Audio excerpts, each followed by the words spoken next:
Right. So my first question is just this first meeting with the new county board. You as the chairman, how do you think it went? I think it went pretty good. I mean, naturally, like this, first time you present a meeting like this, there's a little jitters and all that stuff. But I think it did well, and it'll get better as it goes on.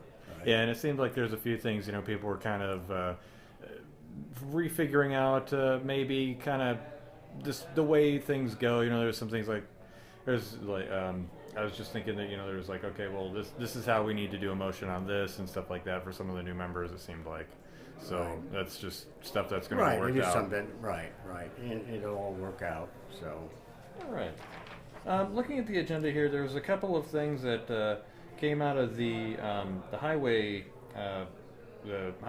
building grounds environmental zoning. That's a long title.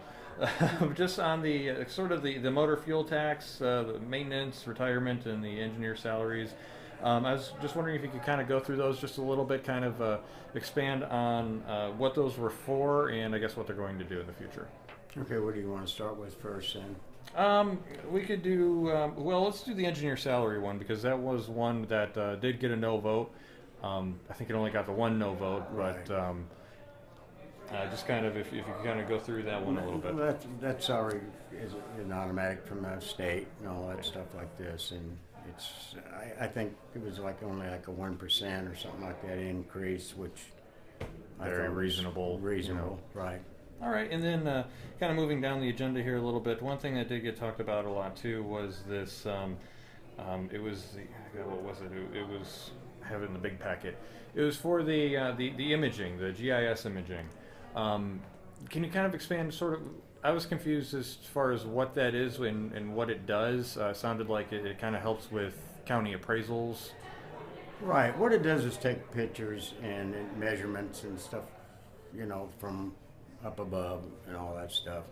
And yes, I voted against it like this because of the mere fact a lot of my constituents thinking that, it's invasion of privacy and all that stuff. I mean, it passed naturally like this, and we'll just have to go on with it. But that's the reasoning why. And when I promise my constituents something, I do it. So. Right, and then kind of looking at it, it sounded like what the request was for. Was it for an increase of funding, or it sounded like there was some new equipment that they wanted to bring in for that? I was wondering if maybe you knew a little bit more about that, or no, not really. It's just we got a set price of what and he has that within his budget and stuff like that. So. okay.